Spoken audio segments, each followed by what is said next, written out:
Are these all Michael's cars? These are some of them. Some of them? Some of them. More cars. More cars. Picture a life where dreams had no boundaries and imagination became reality. Michael Jackson wasn't satisfied with simply living in luxury. He created a world unlike anything anyone had ever seen. Every room, every collection, and every purchase reflected the limitless creativity that defined his life. Among his greatest passions was collecting rare and historic antiques. Michael was fascinated by French Empire, Louis XV, and English Regency furniture, filling his homes with pieces that looked as though they belonged in royal palaces.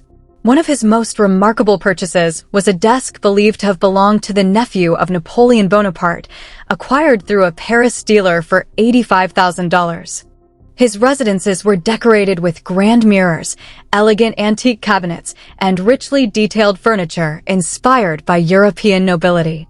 Michael often spent hours studying auction catalogs, carefully examining every item and making notes as if he were a historian searching for lost treasures. When it came to buying antiques, Michael followed his instincts. He would enter a gallery with a budget in mind, only to forget about limits when he discovered something truly special. For him, these antiques were not merely expensive decorations. They were pieces of history that helped transform his dream world into reality. We bought these, right? Mm-hmm. And these? Yes. And You like your urns, don't you? Yeah. A single visit to an antique mall in Las Vegas reportedly turned into a $2.5 million shopping spree. But Michael Jackson wasn't collecting furniture just to show off his wealth. Every piece he bought carried a story. Many had royal, historical, or theatrical connections. To Michael, they were treasures from another era. He wanted to sit in chairs once used by aristocrats and write at desks that could have belonged to emperors. His homes were more than residences, they were living museums of history and imagination. One image often shared online appears to show Michael enjoying an extravagant meal aboard a luxurious private jet, surrounded by golden decor and gourmet dishes. While the image captures the kind of luxury associated with Michael at the peak of his fame, there is no verified evidence proving it was taken during one of his personal trips. Whether real or not, it reflects the fascination people continue to have with the extraordinary lifestyle he could afford. Among Michael's most iconic possessions was his collection of fedoras. Over the years, he owned more than 500 custom-made hats crafted by expert milliners in Los Angeles and London. Each was carefully designed to his exact specifications, featuring rabbit fur felt, a silk sweatband, and his initials stitched inside in gold thread. Worn at a signature angle over his right eye, the fedora became more than a fashion statement. It was part of his stage identity, a shield from public attention, and a symbol recognized around the world. One famous fedora worn during the Motown 25 performance of Billie Jean later sold at auction for $34,000. Behind the spotlight, Michael invested heavily in skincare and dermatological treatment after being diagnosed with vitiligo. He worked with leading specialists and followed carefully designed treatment plans that included prescription medications, light therapies, and customized skincare products. During tours, he traveled with professional makeup artists and estheticians to ensure his appearance remained consistent under powerful stage lights and camera flashes. For Michael, skincare was never about vanity. It was part of the preparation required to perform before millions of people. Next to his recording facilities stood a private dance rehearsal complex spanning nearly 5,000 square feet. Equipped with spring-loaded floors, floor-to-ceiling mirrors, concert-level sound systems, and training equipment, it was where Michael spent countless nights perfecting his craft. Often rehearsing alone from midnight until dawn, he experimented with new moves and refined every detail of his performances. Few people were ever allowed inside during these private sessions. The room remained simple and distraction-free, containing little more than water bottles, towels, and endless dedication. Michael also maintained a private arcade that reflected his lifelong love of games and childhood wonder. The 2,000-square-foot space housed around 150 arcade machines, including classics like Pac-Man, Donkey Kong, and Street Fighter II. Neon lights illuminated the room while music played through professional sound systems. A snack bar stocked with free candy and soft drinks completed the experience. Michael often spent evenings playing games with staff and friends, believing that video games helped sharpen the timing and rhythm that influenced his choreography. The main residence at Neverland Ranch blended elegance with comfort. Designed in a French Normandy style, the home featured 6 bedrooms, 9 bathrooms, crystal chandeliers, antique furnishings, oil paintings, and a grand piano that Michael frequently played. Yet, despite its luxury, the atmosphere remained welcoming. Board games sat on tables, dollhouses decorated corners, and guests were encouraged to relax as though they were family. Michael wanted the house to feel magical, not intimidating. One of Neverland's most famous attractions was its private zoo. Licensed and professionally maintained, it was home to giraffes, elephants, lions, orangutans, exotic birds, and Michael's beloved chimpanzee, Bubbles.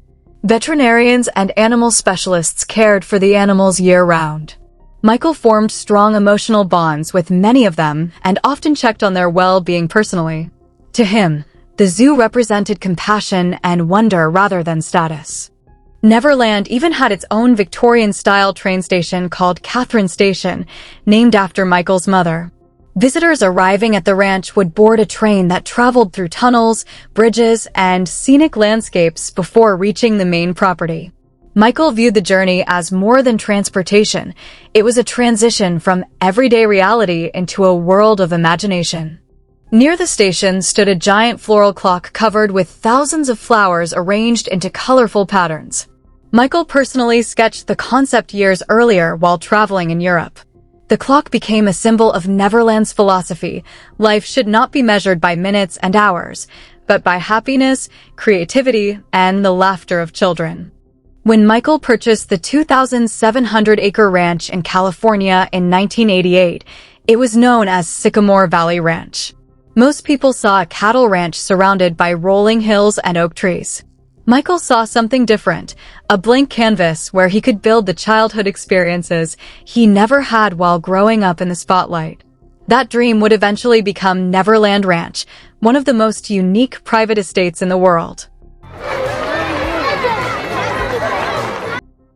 Years later, financial records revealed something Michael Jackson rarely spoke about: his private charitable donations. While the public knew him as a global superstar, many acts of generosity remained hidden. Documents suggested that he quietly supported medical research and helped countless people without seeking recognition or publicity. Another unusual feature of Neverland was its collection of lifelike mannequins. Dressed in Victorian and Edwardian clothing, they stood throughout the estate as if frozen in time. A Victorian butler welcomed guests at the entrance, children appeared to be playing in hallways, and elderly figures occupied quiet corners of the library. Many of these mannequins came from Hollywood prop houses and department store displays. Michael gave them names, invented stories for them, and sometimes even spoke to them. To him, they were not decorations, they were silent companions who filled Neverland with life and imagination. After his passing, the collection was auctioned off, and their unique history faded into mystery. Among Michael's most treasured possessions was a first-edition copy of Peter and Wendy, published in 1911 by J.M. Barrie. Purchased at auction for $65,000, the book held a place of honor beside his bed. Protected inside a glass display case, it was often the first thing he saw each morning. The themes of eternal youth, imagination, and a world beyond ordinary reality deeply resonated with him. Michael didn't simply admire Peter Pan, he saw parts of his own story reflected in the character. He would occasionally read passages aloud to trusted friends, treating the book with extraordinary care and reverence. Living under constant public attention required Michael to master the art of disguise. To move through public spaces unnoticed, he often relied on elaborate costumes created by Hollywood's special effects artists. Wigs, prosthetics, sunglasses, masks, and different outfits allowed him to blend into crowds. At times he even used wheelchairs or traveled under assumed names to avoid attracting attention. These disguises were not about deception, they were about experiencing ordinary moments that fame had made almost impossible. For Michael, Privacy became one of the rarest luxuries money could buy. Michael's attention to detail extended even to fragrance. His personal perfume collection reportedly contained hundreds of scents organized by mood, season, and occasion. Custom fragrances crafted by French perfumers accompanied different parts of his day, from rehearsals to evening events. He believed scent could trigger memories and emotions, so even stage costumes were lightly scented before performances. Every detail was carefully considered to create a complete sensory experience. The Neverland Library reflected another side of Michael that many people rarely saw. Housing thousands of books, it contained works on literature, history, music, medicine, biographies, and philosophy. Shelves were filled with classics by Shakespeare, Edgar Allan Poe, and many other influential writers. Michael frequently wrote notes in margins, folded pages, and highlighted passages that inspired him. Rare first editions occupied special display cabinets, while comfortable reading spaces encouraged long hours of study. Although he never attended college, Michael considered books to be his greatest teachers.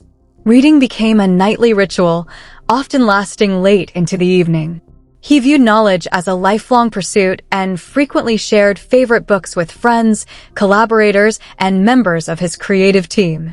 To him, education wasn't confined to classrooms, it was found in curiosity, imagination, and a willingness to keep learning.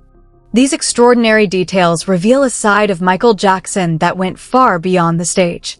Behind the fame, the records, and the iconic performances was a man driven by imagination, creativity, curiosity, and a desire to create wonder. Whether collecting antiques, building Neverland, studying books, or quietly helping others, Michael lived life on a scale few could imagine. He wasn't simply one of the world's biggest stars, he created a world entirely his own, a place where fantasy and reality blended together in ways that continue to fascinate people today.